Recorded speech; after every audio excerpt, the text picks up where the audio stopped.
बिस्मिल्लाहिर्रहमानिर्रहीम, अस्सलाम वालेकुम। पेयरिंग के हवाले से बात हो रही थी कि होम एनवायरनमेंट में मदर्स या केयर टेकर्स के साथ जो पेयरिंग है वो किस तरह से बेहतर की जा सकती है, या वो टूटती है जब, या वो वीक हो जाती है तो फिर उसको दोबारा से किस तरह से किया जा सकता है। Unfortunately it's a vast subject, लंबा टॉपिक है, I will cover it in detail video as well, कि पेरेंटिंग का जो मेथड है या पेरेंटिंग किस तरह से होनी चाहिए एक अच्छी, हम लोग वो चीज़ नहीं पढ़ते हैं, हमें कोई पढ़ाता या बताता नहीं है, हम उसको अपने एक्सपीरियंस से सीखते हैं। और हालांकि ये वो फेज़ है जो हम सब ने मोस्टली उसमें से गुजरना होता है, मेल फीमेल बोथ। जो चीज़ें हम पढ़ते हैं, हमारे सिलेबस के जो होती हैं, हमारी स्पेसिफिक स्टडीज़ वाली डायरेक्शन हो जाती है, हम वो चीज़ें तो बहुत डिटेल से पढ़ते हैं, लेकिन जो एक इम्पॉर्टेंट एरिया है पेरेंटिंग का वो हम मिस कर देते हैं, किसी भी करिकुलम के अंदर वो चीज़ें नहीं हैं। तो it is related to parenting style which we learn after having experiences.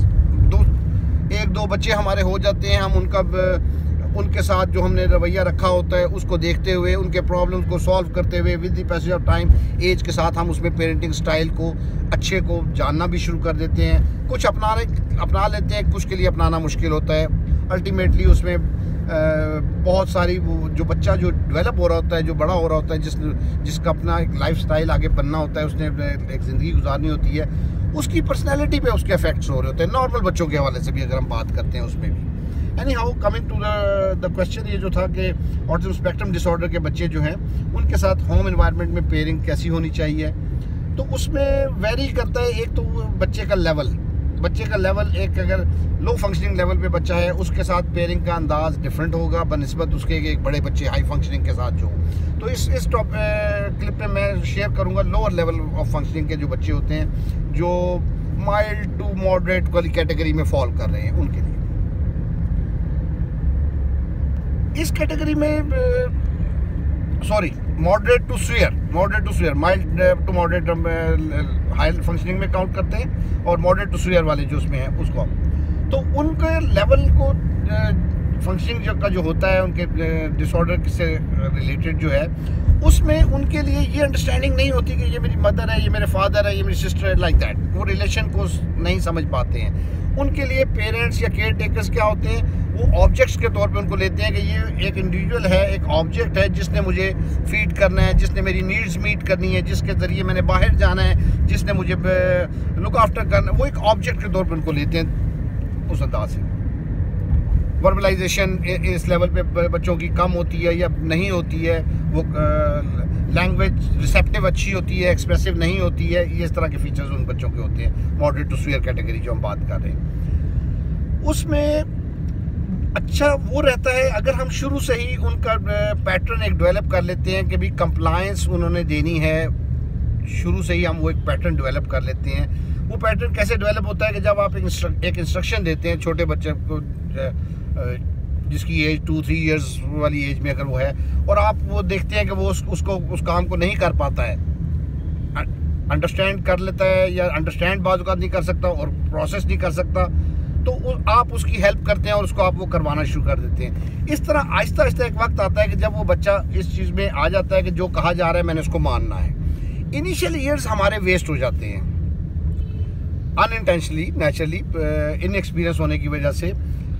वो जब by the time we realise कि जी ये काम ज़रूरी है और इसको मुझे उसको फोकस करना है और उसको उस काम में जो मैं चाहती हूँ वो करवाने हैं, जब हम उस तरफ टिल्ट होते हैं एक स्टेज पे, वो स्टेज किसी की किस एरियाज में आती है, किसी की वेरी करेगा ना, तो उस वक्त क्या होता है कि उस वक्त वो चीज़ें बड़ी कॉम्प्लिकेटेड और मुश्किल हो जाती हैं, क्योंकि बच्चे का एक बिहेवियर डेवलप हो जाता है, एक वो अंदाज सीख लेता है कि मैंने लाइफ में क्या करना है, या वो इंडिविजुअल टू इंडिविजुअल वेरी भी करता है। अगर आप पेरेंट्स के अंदर उसमें देखें कि पेरेंट्स के में से मदर के साथ उसका अंदाज डिफरेंट है, मदर की बात को और तरह रिस्पॉन्ड कर रहा है, बच्चे की का इंटरेक्शन फादर के साथ है वो ज़रा डिफरेंट है, फादर की बात को और तरह रिस्पॉन्ड कर रहा है।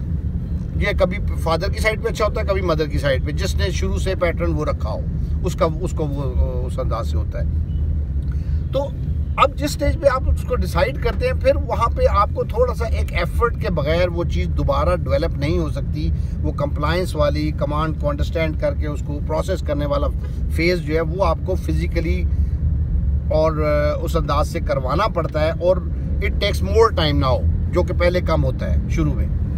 तो उस हवाले से आपको होम एनवायरनमेंट के अंदर जो पेयरिंग है वो हम अगर प्रोफेशनल पेयरिंग के साथ देखें, जिसने सेशन में या स्कूल के एनवायरनमेंट में काम करना है प्रोफेशनल ने, वो उससे बड़ी डिफरेंट होती है। वो एक लिमिटेड टाइम होता है, एक वो बच्चा उस स्टाइल को पिक कर लेता है कि इतनी देर मैंने इसके पास जाना है या हर रोज़ जाना है और मैंने ऐसा बिहेव करना है। ये न्यूरोटिपिकल डेवलपमेंट वाले बच्चों में भी हमें वेरिएशंस मिलती हैं कि वो स्कूल में और तरह बिहेव करते हैं, घर में और तरह बिहेव करते हैं। उसकी वजह यही होती है क्योंकि हमारा अंदाज दोनों जगह पे डिफरेंट होता है। उसमें वो पिक कर लेते हैं कि ये चंद घंटे मैंने यहाँ पे गुजारने हैं तो मुझे इस तरह गुजारने होंगे, क्योंकि वो शुरू से स्कूल एनवायरनमेंट उसको उस तरह रखता है, थेरेपी का सेशन उसको शुरू से उस तरह से रखता है अगर अच्छा प्रोफेशनल हो।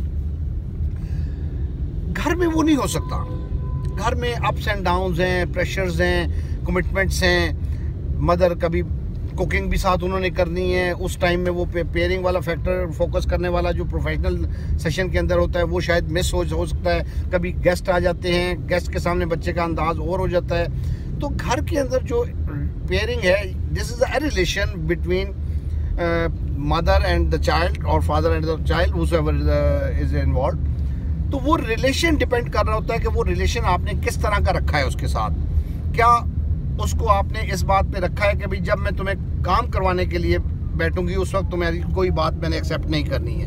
अगर ये पैटर्न आपने शुरू से रखा है या जब भी स्टार्ट किया है और आपने उसको इस तरफ लाने के लिए एक टफ पीरियड काट लिया और उसके बाद आपने उस बच्चे को ये इस अंडरस्टैंडिंग में ले आए कि भाई जब हमने बैठना है या जब मैंने कोई कमांड देनी है आपने, तो आपका एक्शन कैसा होगा, और अगर वो नहीं करता तो आप उसको करवाते हैं। वो एक अंदाज डेवलप हो जाता है। तो अगर वो आपने डेवलप किया हो तो फिर तो आपकी पेयरिंग अगर ब्रेक भी हुई है तो वो उसमें थोड़ा बहुत चलता रहेगा। उज़ैर आपको मालूम है रास्ता मालूम है उस तरफ जाके गाइड कर दें। अच्छा, उसमें क्या होता है कि